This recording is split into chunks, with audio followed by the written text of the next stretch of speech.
Bonsoir à tous. Alors aujourd'hui, du coup, ça sera notre deuxième partie de l'intermarket analyse. Ok. Et en fait, on va le faire sur un exemple que j'ai déjà envoyé dans mon canal Telegram. Le lien il est dans la description. Donc, comme vous vous souvenez, le 8 janvier, donc c'était dimanche dernier, en faisant mes analyses, j'ai constaté que on pouvait avoir deux, trois paires qui pouvaient bouger pas mal. Ok. Et même si certaines de ces paires-là sont corrélées positivement, donc ils vont bouger dans le même sens. Il y a certains moments où ça ne sera pas le cas. Et du coup, dans mes analyses, pour moi, Eurocad, qui est juste là, devrait être haussier et Euro-Yen baissier. Et la troisième paire, c'était le CAD-Yen qui devrait être baissier. Ok. Donc là, on va faire le tour de chaque paire et je vais vous expliquer pourquoi j'ai fait le choix de ces paires-là. Donc, premièrement, Eurocad. Alors, Eurocad, pour ceux qui se souviennent, le prix ici. Donc, moi, je fais mes analyses le dimanche avant qu'on ouvre. Et en fait, moi, ce que j'avais noté, c'est notre buy side liquidity, donc la liquidité qu'il y a ici, là, au support, entre guillemets, et ici. En fait, là. Donc, ça veut dire quoi? Ça veut dire que j'étais haussier sur mon Eurocad. Maintenant, une fois qu'on a ouvert dimanche là, quel est le fair value gap qu'on a eu ici? Juste là. Alors, je vais le tracer ici. Donc, en fait, on s'attend à quoi précisément? On s'attend que Eurocad soit haussier. Ok? Évidemment, il ne va pas aller prendre les highs en un jour. Bon, c'est possible, mais c'est pas fort probable. Ok? Donc, on va s'attendre que qu'on crée plusieurs jours haussières. Et donc, qui dit les journées haussières dit classic buy day. Qu'est-ce que c'est le classic buy day? C'est quand entre 2 et 5 heures du matin, New York Time, toujours, on crée le plus bas du jour. Ok? On va se mettre sur cette bougie-là. Donc, entre 2 et 5 heures du matin. Là, il est 4 heures. On est à notre London Open Kill Zone. Susceptible de créer le plus bas du jour. Pourquoi le plus bas du jour et pas le plus haut? Parce qu'on est haussier. On peut créer le plus haut du jour entre 10 heures et midi. On a créé le plus haut du jour à 11 heures. Enfin, à midi même. À quelques pips près. Donc, en fait, ce que je veux dire, c'est que là, on a le billet. Et pour pouvoir se positionner, on attend deux choses. On attend le temps et le prix. Donc, on a le temps de la journée, l'ombre, on a le prix, fair value gap. Ok, on avance. Le lendemain, alors tout ça c'était le 9, le lendemain on a une petite journée. Ici, on a eu ces plus bas là qui ont été pris. Et alors, à quelle heure? 1 et 2. Le London Open Kill Zone, juste ici.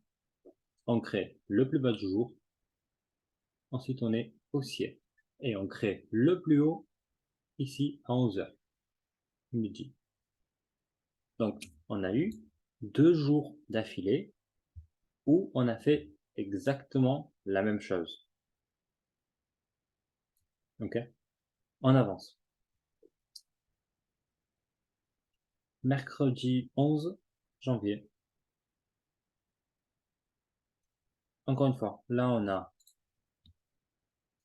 ce plus bas qui est là, 4 heures du matin, donc London Open Kill Zone. On crée ce plus bas Et entre 10h et midi, on crée le plus haut du jour. OK? Donc juste ici, on crée notre plus haut du jour. 1, 2, 3. 3 jours d'affilée, on fait la même chose. Et ça peut être minimum 3 trades différents. Avant d'avancer le jeudi 12. Et du coup, entre-temps, on a pris le buy-side liquidity qui était là. Donc, je vais me mettre sur le plus haut, ici. Donc ici, pourquoi on pourrait s'attendre à un retracement? Ben, il y a deux choses. On a le temps et le prix. Donc, vu qu'on est haussier, on peut créer le plus haut du jour entre 10h et midi. Et pourquoi créer le plus haut du jour ici? Parce qu'on a déjà pris la liquidité, qu'on est dans ce fair value gap, juste là. Alors, je crois même qu'on est presque à 50%. Ouais, un peu plus bas. Enfin, non, même. On voit ça proprement. Voilà, on est un tout petit peu plus bas que les 50% de notre fair value gap. Mais bon, c'est pas un rôle énorme. Okay. Donc, encore une fois, on a le temps et le prix. Alors, ici, vous allez me dire, ok, ouais, il y a le jeudi 12 janvier où Londres n'a pas créé le plus bas du jour. Oui, c'est tout à fait normal. Pourquoi? Parce que jeudi 12 janvier à 8h30 exactement, on avait le prix, enfin, on avait les news sur l'inflation américaine. Ici, on a l'euro et le dollar canadien. Mais, j'ai envie de vous dire, on s'en fout. Du moment où il y a une news sur le dollar, ça impacte tout. Ok? Le dollar, c'est le king, encore une fois. Donc, ici, qu'est-ce qu'on va voir? On va avoir à 8h30 des news, donc de la liquidité qu'on va aller chercher. Donc des mouvements. Et donc si on sait qu'on va avoir une news comme ça, avant la news, qu'est-ce qui fait le prix? Ben, il consolide. Londres, on a fait ce plus bas, enfin ce plus haut, ce plus bas, et on a été dans une énorme consolidation. Ensuite, qu'est-ce qu'on va voir? On a New York qui va chercher le plus bas du jour, 8h30. Alors c'est très bien parce que notre billet reste toujours haussier. OK? Donc, si on va chercher du sell side liquidity, comme ici, comme ici, comme ici, ou là, on sait que juste après, on peut aller acheter. OK? Par exemple, là, on a eu une, deux, trois bougies baissières, et là, on était à la hausse. Cette bougie-là, là où il y a le plus gros corps, en fait. Et une fois qu'on a été à la baisse, ensuite à la hausse, on a eu cette bougie rouge cassée à la hausse. Dès qu'on revient là-dedans, c'est un achat. OK? Donc ici, c'est un achat.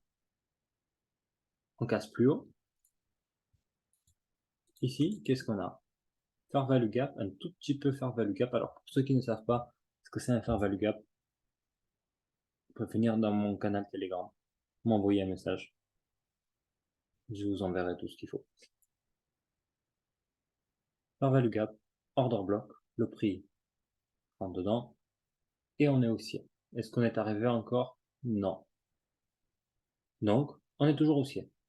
Order block, on retourne là-dedans, boum.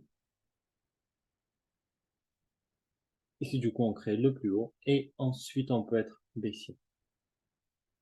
Même si le lendemain, on arrive, et, encore une fois, regardez quelle heure il est 10h.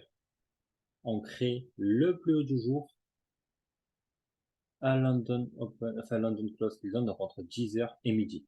Ok? Regardez le nombre de fois que ça arrive. Je vais faire vous montrer comme ça. Ici, on a New York le plus bas du jour, Londres, le plus bas du jour, New York, haussier. Londres, le plus bas du jour, New York, haussier. Londres, le plus bas du jour, New York, haussier. Ici, Londres, consolidation, New York, le plus bas du jour. Ensuite, on est haussier. Et là, on a London Close. Et à chaque fois, on avait London Close, en fait, qui fermait la journée à la hausse. 1, 2, 3, 4, 5, 6. Tout ça, ça pourrait être des trades. Ok? Bon, après, il faut savoir où se positionner, pourquoi et comment. En fait, il faut avoir premièrement le billet. Ça, c'était première analyse. Si vous venez dans si vous montez dans le canal Telegram, vous allez voir que ben, là, c'est où je voulais voir Eurocad aussi. Maintenant, le prix de la fermeture, ici, ça nous fait quand même 222 pips. C'est quand même pas mal. Ok. Ok. Euro-yen. Alors, ça, on n'a pas besoin. Donc, j'étais baissier. Euro-yen. Lundi 9 janvier, donc dès qu'on a ouvert, on a été haussier. Un jour, 2 jours, 3 jours. Jusqu'à mercredi 11. C'est normal. Moi, ce que je voulais voir, c'est qu'on casse à la baisse. Maintenant, comment on peut savoir à quel moment on a changé de tendance? Ok, on a changé de billet. Est-ce qu'on va tracer un trendline, attendre qu'il soit cassé? Non, évidemment que non.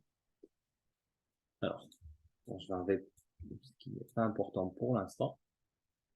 Donc, rappelez-vous que ça, c'est un ancien plus haut. Et moi, peut-être à partir de là, on voulait voir le prix. Enfin, on pourrait être baissier. Sauf que maintenant, on va s'intéresser à un truc. Premièrement, on va voir toutes les fair value gap à la baisse qu'on crée. Il n'y en a qu'un. Ici. Ici. Qu'est-ce qu'on fait? On le casse à la hausse. Donc, on ne le respecte pas du tout. Ok? Très bien. Voilà. Ici, à la baisse, on n'a pas de fair value gap. On crée un nouveau plus haut. Ici, on est baissier, on n'a pas de fair value gap. On est haussier. Et à chaque fois qu'on retrace, on n'a pas de fair value gap. Ok? Rien. Alors qu'en revanche, ici à la hausse, on avait un fair value gap, le prix est revenu dedans. Et on est haussier. Et notez une chose, c'est que là, si je me mets en 2 heures par exemple, on a des bougies baissières qui sont cassées à la hausse. Et on fait plus de nouveau plus bas. 2 bougies baissières cassées à la hausse. On revient là-dedans. Donc ça nous sert d'ordre bloc. Bougie baissière cassée à la hausse, on remet là-dedans. On fait un nouveau plus haut. Baissière cassée à la hausse, on remet là-dedans. On fait un nouveau plus haut. Baissière cassée à la hausse, on remet là-dedans. Et on fait un nouveau plus haut. Ici, alors, je vais mettre en une heure. On a été haussier jusqu'à là.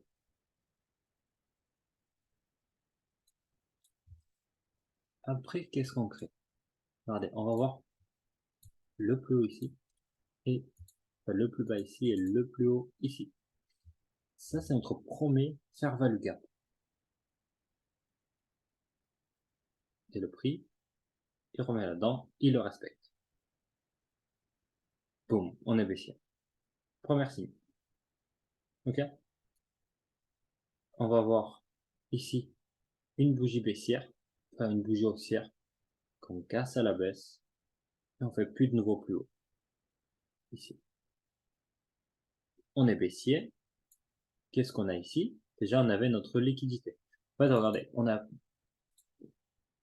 mis de là jusqu'à là, on a mis 1 jour et 14 heures. Donc en fait, ça fait 38 bars.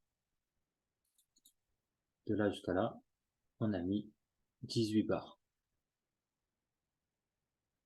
Donc on voit vraiment la force de la baisse. Ici on crée quoi? Un fair value gap. Une fois qu'on a pris le bas, on crée un fair value gap. Le prix revient dedans. Jeudi 12 avril, 8h30. Vous vous rappelez? La news sur le dollar. On revient là-dedans. On est baissier. On a cette bougie haussière cassée à la baisse. On revient là-dedans. Il nous sert comme un order block. Et on est baissier.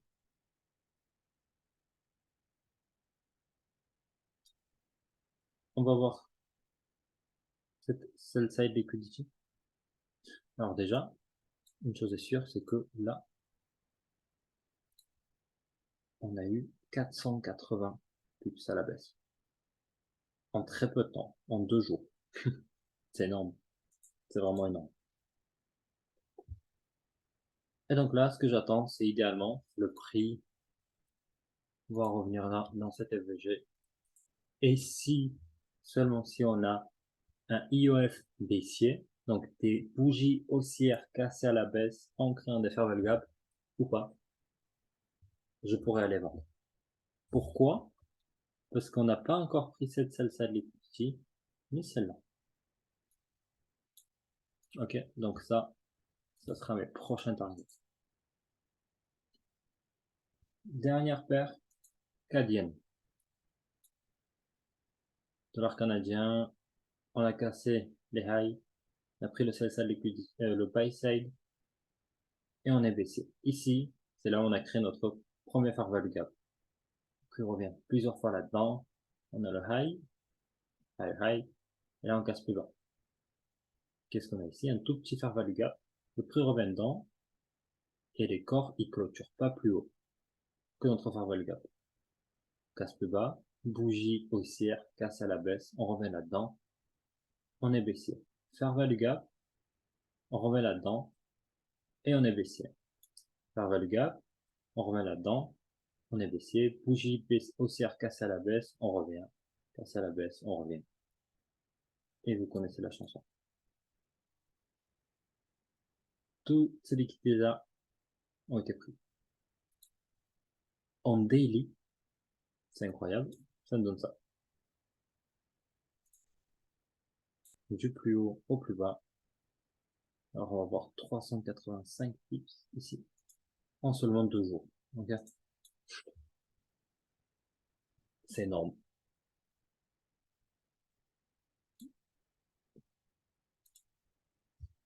Maintenant, on peut se positionner à plein d'endroits.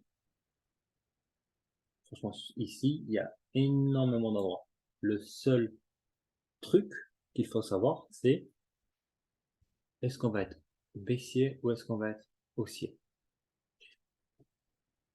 Et ça, je peux pas vous l'apprendre en un jour. Faut du temps.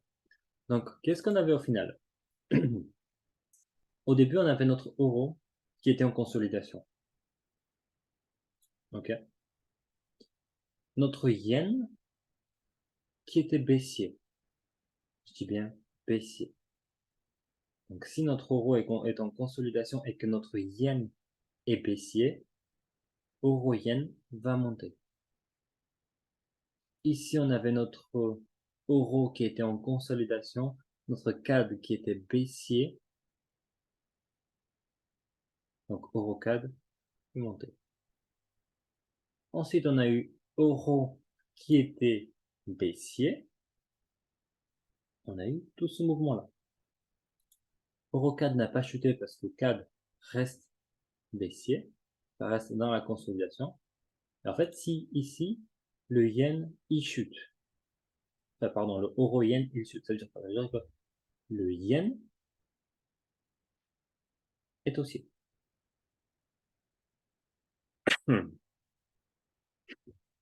Alors que le CAD, vu qu'il reste à la hausse, le CAD, il est fort. Donc, CAD yen baissier. Ok. Moi, tout ce que j'ai fait, c'est analyser euro.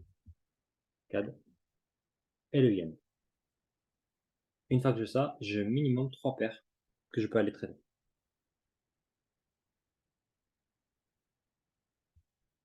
Et le truc, c'est qu'on peut faire toutes les paires. Sauf que pour moi, ben, c'est 3 paires qui allaient bouger le plus. Même si on avait un fair value gap ici,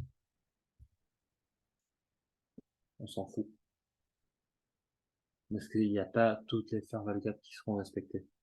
Que ce soit la hausse ou la baisse. Tout ce qui compte, c'est le billet. Donc, on va voir d'où vient le prix, où est-ce qu'il est le prix maintenant, et surtout, où est-ce qu'il veut aller. Si on peut répondre à ces 3 questions, parfait, on sait ce qu'il nous reste à faire. Sinon, ben on s'entraîne. Donc voilà, j'espère que ça vous a plu. Si vous avez des questions, je mets mon Telegram dans la description, et on se dit à la prochaine.